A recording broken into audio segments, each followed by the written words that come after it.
নমস্কার, দেখছেন নিউজ 18 বাংলা। আপনাদের সঙ্গে রয়েছি আমি সোনিয়া। ঘড়ির কাঁটায় রাত 8টার খবর দিন ভর। আর শুরুতেই নজর রাখতে হবে মুর্শিদাবাদের দিকে।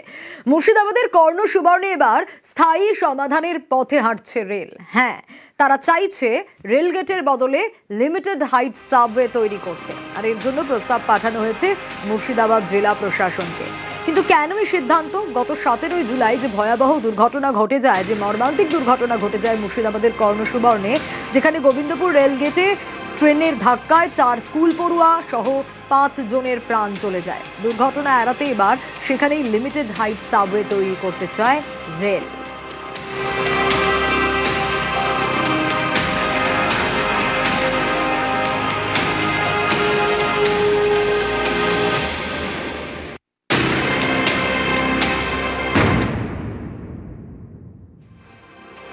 যেখানে দুর্ঘটনা ঘটেছিল সেখানে আমরা একটা চাইছি যে সেখানে একটা আন্ডারপাস, সেটার জন্য প্রপোজাল আমরা অলরেডি পাঠিয়েছি। দুর্ঘটনা ঘটার 2-3 দিনের মাথাতেই আমাদের কিন্তু ডিস্ট্রিক্ট ম্যাজিস্ট্রেট মুর্শিদাবাদ ওনার আন্ডার পড়ে, ওনাকে আমরা অলরেডি পাঠিয়ে দিয়েছি প্রপোজাল।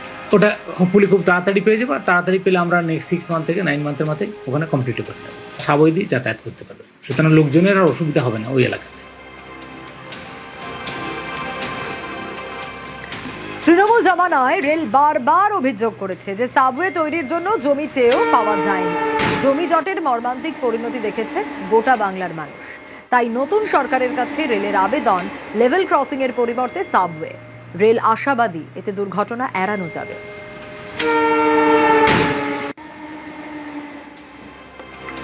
কর্ণ সুবর্ণর সেই অভিশপ্ত রেলগেট, যেখানে ট্রেনের সাথে পুলকারের ধাক্কা হয় এবং সেখানে একাধিক স্কুলের বাচ্চার মৃত্যুর ঘটনা ঘটে। তবে সেই অভিশপ্ত রেলগেট এবার সম্পূর্ণভাবে বন্ধ করে দিতে চায় রেল। পরিবর্তে রেলের তরফ থেকে রাজ্য সরকারের কাছে আবেদন করে বলা হয়েছে সেখানে তারা একটি লিমিটেড হাইট সাবওয়ে তৈরি করবে। রাজ্য সরকারের কাছে ইতিমধ্যেই রেলের তরফ থেকে চিঠি চলে গিয়েছে। কর্ণ সুবর্ণ থেকে খাগড়াঘাটের মাঝে আরো বেশ কতগুলি লেভেল ক্রসিং রয়েছে, সেখানেও লিমিটেড হাইট সাবওয়ে তৈরি করতে চেয়ে রাজ্যের কাছে আবেদন করেছিল রেল। তবে 2 বছরের বেশি সময় পেরিয়ে গেলেও রাজ্য সরকারের তরফ থেকে সম্পূর্ণভাবে আশ্বাস পাওয়া যায়নি কাজ শুরু করার ব্যাপারে। রাজ্যে পালা বদলের পর রেল মনে করছে ওই 3টি জায়গাতেও লিমিটেড হাইট সাবওয়ে তৈরি করার জন্য রাজ্য সরকারের তরফ থেকে সহযোগিতা পাওয়া যাবে। আগামী দিনে যাতে কর্ণ সুবর্ণের মতো কোনো ঘটনা না ঘটে, সে কারণে এই লেভেল ক্রসিং গেটগুলিকে বন্ধ করে সেখানে লিমিটেড হাইট সাবওয়ে তৈরি করতে চায় রেল, এবং রেল বোর্ডের তরফ থেকেও এর জন্য আর্থিক অনুমোদনের ছাড়পত্র এসে গিয়েছে। ক্যামেরা অসিত দাসের সাথে আবির ঘোষাল, নিউজ 18 বাংলা, কলকাতা।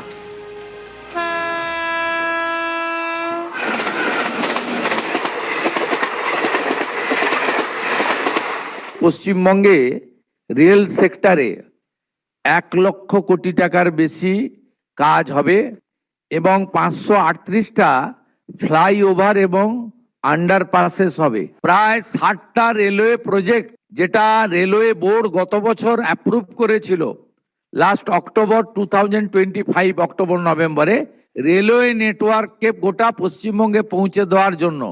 এবং রেলওয়ে বোর্ড যে প্রজেক্টগুলো অ্যাপ্রুভ করেছে অ্যাপ্রক্স 61, এর মধ্যে একদম north Bengal to south Bengal সব এলাকা আছে।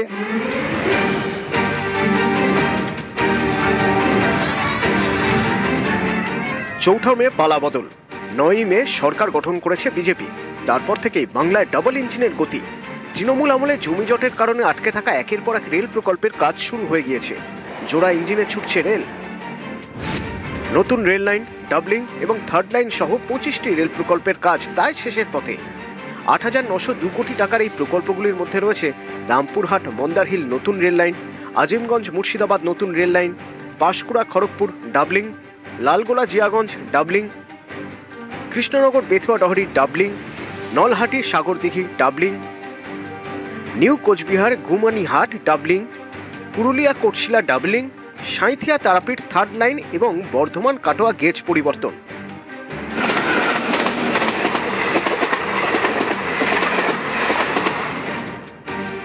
পঁচিশটি রেল প্রকল্প শেষের পথে। 36,651 কোটি টাকার আরো 21টি প্রকল্পের কাজ চলছে। এর মধ্যে উল্লেখযোগ্য সেবক রংপুর নতুন rail line, Aluabari road new Jalpaiguri third এবং fourth line, Chandil Damodar third line, Santragachi Kharagpur 4th line, Kaliaganj Buniadpur নতুন রেল লাইন, বালুরঘাট হিলি নতুন রেল লাইন, তারকেশ্বর বিষ্ণুপুর নতুন রেল লাইন এবং কালিয়াগঞ্জ বুনিয়াদপুর নতুন রেল লাইন। রেল আধিকারিকরা বলছেন, গত সরকারের আমলে জমিজটের কারণে একাধিক কাজ শুরুই করা যায়নি। এখন জমিজট আর কোনো সমস্যাই নয়। আগে মিটিং ছিল নবান্নতে, তাতে সিএম স্যার ডাইরেক্টলি ডিস্ট্রিক্ট ম্যাজিস্ট্রেটদেরকে ডাইরেকশন দিয়েছিলেন, বা এখনও ডাইরেক্টলি দেওয়া আছে। ইনফ্যাক্ট এখন ডিস্ট্রিক্ট থেকেও আমাদের কাছে জানতে চায়। আগে যেটা ওয়ান সাইডেড হতো, আগে আমরা কমিউনিকেট করতাম, এখন কিন্তু ডিস্ট্রিক্ট থেকেও আমাদের থেকে কমিউনিকেট করে, মানে টু ওয়ে কমিউনিকেশন শুরু হয়ে গেছে। আর এখন ল্যান্ড একদমই ইস্যু না, মানে ল্যান্ড অ্যাকুইজিশন বা ল্যান্ডের কারণে কাজ হচ্ছে না বা অন্য কোনো কারণে কাজ হচ্ছে না, সেগুলো কিন্তু এখন চলে গেছে। এখন যা প্রজেক্ট এক্সিকিউশনের যে মিনিমাম টাইম, সেটাই লাগবে। পালাবদলের বাংলায় গত জুনে রাজ্যে এসেছিলেন রেলমন্ত্রী অশ্বিনী বৈষ্ণব। মুখ্যমন্ত্রী শুভেন্দু অধিকারীর সঙ্গে নবান্নে বৈঠক করেন তিনি। সেখান থেকে 1 লক্ষ কোটি টাকার বিপুল অঙ্কের রেল প্রকল্পের সিদ্ধান্ত নেওয়া হয়। शुभेंदु दादा को मैं सबसे पहले नमस्कार करता हूं। आपके नेतृत्व में इतिहास रचा गया है। अब आपको अपना काम करने का मौका मिला। इतने लंबे समय तक बंगाल में जिस तरह से एकदम रोक के रखा हुआ था, तो अब आप सब मिलके दिखा दीजिए कि डेवलपमेंट का काम कैसे होता है। রেল যেমন যেমন সহযোগিতা চাইবে সেটা আমাদেরকে করতে হবে এবং একটা ক্যালেন্ডার বানান, কবে কোন জায়গায় রেলের জমি দিতে পারবেন। আমি পশ্চিমবঙ্গের মানুষকে আশ্বস্ত করতে চাই, under the visionary leadership of the prime minister Narendra Modi, double engine is now functioning properly. Bangla রেলে ডাবল ইঞ্জিনের গতি, তরতরিয়ে এগোচ্ছে রেল প্রকল্পের কাজ। আগামী 2 থেকে 3 বছরের মধ্যে দীর্ঘদিন ধরে আটকে থাকা এই প্রকল্পের কাজ শেষ করার ব্যাপারে আশাবাদী ভারতীয় রেল। ক্যামেরা অসিত দাসের সাথে আবির ঘোষাল, নিউজ 8। আগামীকাল গুরু পূর্ণিমা, আর গুরু পূর্ণিমায় কাল থেকেই বিজেপির কর্মসূচি শুরু হচ্ছে। বিজেপির সর্বভারতীয় স্তরে সন্ত গুরুদাসকে শ্রদ্ধা। আর কি কি কর্মসূচি রয়েছে বিজেপির, এ বিষয়ে আরো বিস্তারিত জানার চেষ্টা করব। সুস্মিতা রয়েছে আমার সঙ্গে। সুস্মিতা, ঠিক কিভাবে এই কর্মসূচি শুরু হচ্ছে, কিভাবে হবে, কি জানা যাচ্ছে, কোথা থেকে কোথায় বা মিছিল হবে, কি বা কলস যাত্রা রয়েছে, সেগুলোই বা কিভাবে হবে?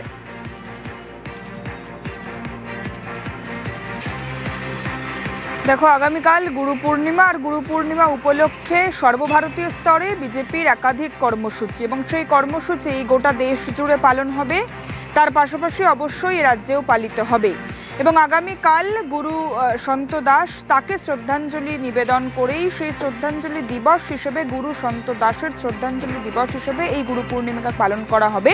সর্বভারতীয় স্তরে বিজেপি বিভিন্ন তাদের যে নিবাসগুলি রয়েছে, সেই নিবাস এবং তাদের মণ্ডল স্তরে বিভিন্ন জায়গায় যে মন্দির, সেই মন্দিরে প্রত্যেকটি মণ্ডল, প্রত্যেকটি ব্লকে যে মন্দির রয়েছে, সেই মন্দিরে প্রদীপ প্রজ্বলন করে গুরুকে প্রণাম নিবেদন করবে। তার পাশাপাশি প্রত্যেকটি মণ্ডল থেকে আরম্ভ করে বুথ এবং নিবাস যে জায়গাগুলি রয়েছে, সেই জায়গাগুলিতেও তারা গুরু প্রণাম এবং গুরুকে প্রণাম নিবেদন করে তাকে শ্রদ্ধা এবং সম্মান জ্ঞাপন এই কর্মসূচি পালন করবে। তার পাশাপাশি আরও একটি বিষয় জানিয়ে রাখবো যে আগামী 30 তারিখ, আগামী 30শে জুলাই কলস যাত্রার আয়োজন করছে বিজেপি। এবং উত্তর কলকাতায় বিজেপির দফতর মুরলীধর সেন লেন, সেন্ট্রাল অ্যাভিনিউর, সেখান থেকে কলস যাত্রা শুরু হবে। গঙ্গার জল কলসিতে ভরে কলকাতার বিভিন্ন জায়গা, বিভিন্ন প্রান্ত ঘুরবে এই কলস যাত্রার মাধ্যমে রাজ্য বিজেপি নেতৃত্ব। এবং রাজ্য বিজেপির সাধারণ সম্পাদক, সহ সাধারণ সম্পাদক, রাজ্য সভাপতির সেই কলস যাত্রায় অংশগ্রহণের সম্ভাবনা রয়েছে। এবং তার পাশাপাশি সাধারণ সম্পাদক সংগঠন অমিতাভ চক্রবর্তী, তারও উপস্থিতির কথা শোনা যাচ্ছে। সব মিলিয়ে রাজ্য বিজেপির শীর্ষস্থানীয় নেতৃত্ব এই কলস যাত্রায় অংশগ্রহণ করবে আগামী 30 তারিখ। গঙ্গা থেকে জল ভরে উত্তর কলকাতার বিভিন্ন জায়গা, বিভিন্ন মঠ, একেবারে অবশ্যই নজর থাকবে সুস্মিতা।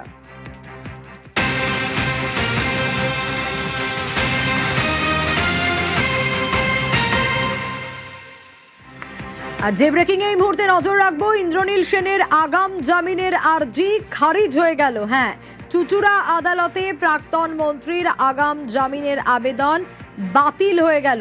আরো বিস্তারিত জানবো, তবে তার আগে আরো একবার জানাই, ইন্দ্রনীল সেনের আগাম জামিনের আবেদন খারিজ হয়ে গেল।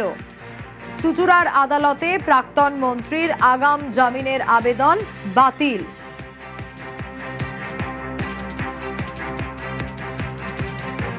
তোলাবাজি, ভয় দেখিয়ে টাকা আত্মসাৎ সহ একাধিক অভিযোগ। চন্দননগরের প্রাক্তন বিধায়কের বিরুদ্ধে ঠিকাদারের অভিযোগ। চন্দননগরের ঠিকাদারের অভিযোগে আগেই একজনকে গ্রেফতার করা হয় চন্দননগর কর্পোরেশনের প্রাক্তন ডেপুটি মেয়রকে। একই মামলায় জামিনের আবেদন করেন রাজ্যের প্রাক্তন মন্ত্রী। ইন্দ্রনীল সেনের আবেদন খারিজ করে চুঁচুড়া আদালত।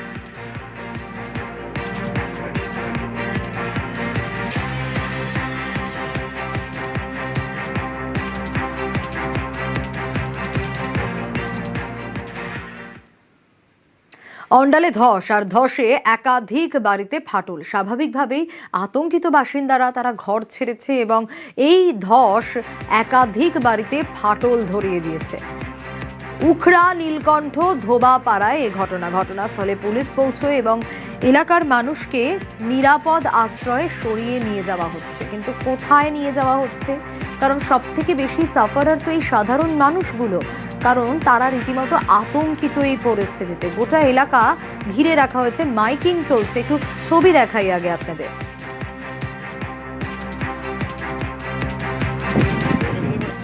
সুরক্ষিত ঘোষণা করছে সেই সময় অবধি আপনারা নীলকণ্ঠতলা মন্দির প্রাঙ্গণে চলে যান। এই এলাকা এখন সুরক্ষিত নয়। সমস্ত এলাকাবাসীকে বলা হচ্ছে যে যতক্ষণ পর্যন্ত না সম্পূর্ণ এলাকা ইসিআর সুরক্ষিত ঘোষণা করছে সেই সময় অবধি আপনারা নীলকণ্ঠতলা মন্দির প্রাঙ্গণে চলে যান। এই এলাকা বসবাস করার জন্য সুরক্ষিত নয়। সুরক্ষিত ঘোষণা করছে সেই সময় অবধি আপনারা। অর্পণ রয়েছে আমার সঙ্গে। অর্পণ, এই ধসের আতঙ্কে স্বাভাবিকভাবেই এলাকাবাসী আতঙ্কিত হবে তা বলার অপেক্ষা রাখে না। প্রশাসনের তরফ থেকে কি ব্যবস্থা নেওয়া হচ্ছে? তাদের যে সরিয়ে নিয়ে যাওয়া হয়েছে, তাদের খাওয়া দাওয়ার বন্দোবস্ত, এই মুহূর্তে ঠিক কি পরিস্থিতি, গোটা বিষয়টা জানতে চাইবো। একেবারেই কিন্তু এই ধসের আতঙ্কে কিন্তু এলাকার মানুষ যথেষ্ট আতঙ্কিত, কারণ খনি অঞ্চলে বারবার ধস কবলিত এলাকা বলেই পরিচিত। এর ফলে কিন্তু স্থানীয় যে সমস্ত মানুষ যারা বাড়ির মধ্যে ছিলেন তাদের প্রত্যেককে নিরাপদ স্থানে সরিয়ে নিয়ে যাওয়া হয় স্থানীয় প্রশাসনের তরফ থেকে। এবং পাশেই একটি স্কুল রয়েছে, সেই স্কুলেই তাদের থাকার ব্যবস্থা করা হয় এবং সেখানে খাবারের পর্যাপ্ত ব্যবস্থাও করা হয়। এবং এই ঘটনার পরে কিন্তু রানীগঞ্জের যিনি বিধায়ক পার্থ ঘোষ তিনিও সরজমিনে আসেন এবং যে সমস্ত ক্ষতিগ্রস্ত মানুষ রয়েছে সেই পরিবারগুলির সাথে কথা বলে ইতিমধ্যেই কিন্তু ইসিএলের তরফ থেকেও কিন্তু সতর্কতা জারি করা হয়। অর্থাৎ পুরোটাই প্রশাসনের ভূমিকা এবং স্থানীয় পুলিশ প্রশাসন মিলে কিন্তু যে সমস্ত মানুষ তারা বাড়িতে ছিলেন তাদের যে জিনিসপত্র সমস্ত কিছু বাইরে বের করে নিয়ে আসে এবং স্থানীয় যে স্কুল সেখানেই কিন্তু তাদেরকে আশ্রয় দেওয়া হয়। অর্থাৎ রাত্রিবাসের কথা রয়েছে, সেখানে প্রত্যেকেই থাকবে। তাদের পানীয় জল থেকে আরম্ভ করে খাবারের পর্যাপ্ত ব্যবস্থাও করা হয় পুলিশ প্রশাসনের তরফ থেকে। এবং এই যে ধসের ঘটনায় এলাকায় কিন্তু আতঙ্ক রীতিমতো রয়েছে। প্রায় 50 থেকে 80টির মতো পরিবার, যেটা প্রশাসন সূত্রে জানা যাচ্ছে, পুলিশের তরফ থেকে 60-এরও বেশি, প্রায় 80টির মতো বাড়ি রয়েছে যেগুলি একেবারেই ব্লাস্টিংয়ের কারণে ফাটল ধরে গিয়েছে।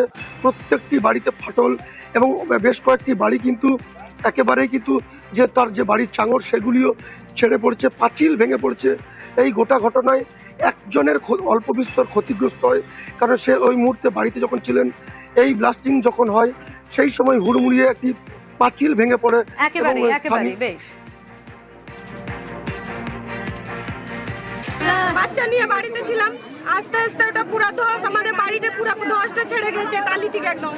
তারপরে বারবার এরকম হচ্ছে, আমরা এখন কোথায় যাব? বিপদে মাথায় বাচ্চা ছেলে নিয়ে মরতে বসেছি। তখন বারবার এসিএল বলার নোটিশ দিয়েছিল লাইনের, কেন এখানে জায়গা না উঠাবার নোটিশ দিয়েছিল।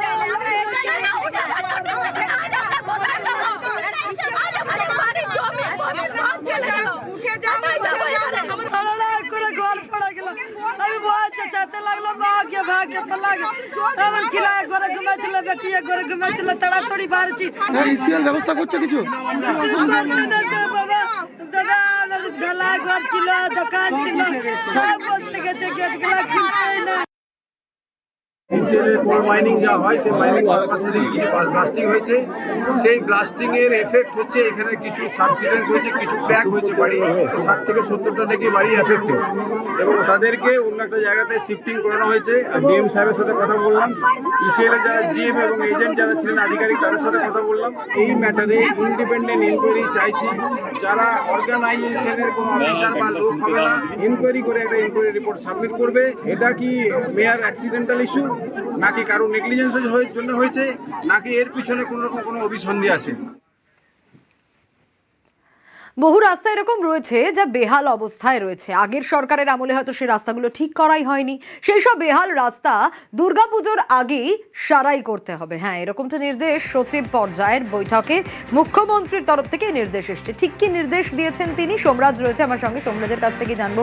সোমরাজ, কত কোটি টাকা বরাদ্দ করা হলো এই বেহাল রাস্তা সারাইয়ের জন্য? বর্ষাকাল, আরো বহু রাস্তা যেগুলো বেহাল অবস্থা, আরো বেহাল হয়েছে, একেবারে তো সময় সীমাও বেঁধে দেওয়া হলো।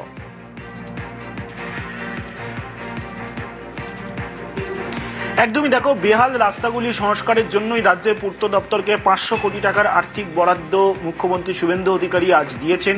সচিবদের নিয়ে যে বৈঠক নবান্ন সভাঘরে মুখ্যমন্ত্রী শুভেন্দু অধিকারী করেছেন, সেই বৈঠকে নির্দেশ দেওয়া হয়েছে যে রাস্তাগুলি বেহাল অবস্থা এবং এখন বর্তমানে বর্ষাকাল চলছে, বর্ষাকালের জন্য একাধিক রাস্তার অবস্থার পরিস্থিতিও খুব খারাপ হচ্ছে। শুধুমাত্র কলকাতা বা শহরতলি নয়, জেলায় জেলায়ও একাধিক রাস্তার অবস্থা খারাপ হচ্ছে। তাই সামগ্রিকভাবে দুর্গাপুজোর আগেই এই রাস্তা ঠিক করে দিতে হবে এবং টেন্ডার ডেকে রাস্তাগুলি দ্রুত সারাইয়ের কাজ করতে হবে, এমনটাই নির্দেশ আজ মুখ্যমন্ত্রী শুভেন্দু অধিকারী দিয়েছেন বলেই নবান্ন সূত্রে খবর।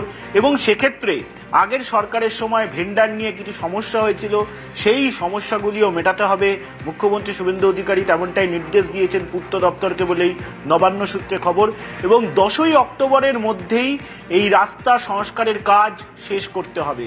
মুখ্যমন্ত্রী শুভেন্দু অধিকারী আজ নির্দিষ্টভাবে টাইমলাইন দিয়ে দিয়েছেন সচিবদের বৈঠকে বলেই নবান্ন সূত্রে খবর।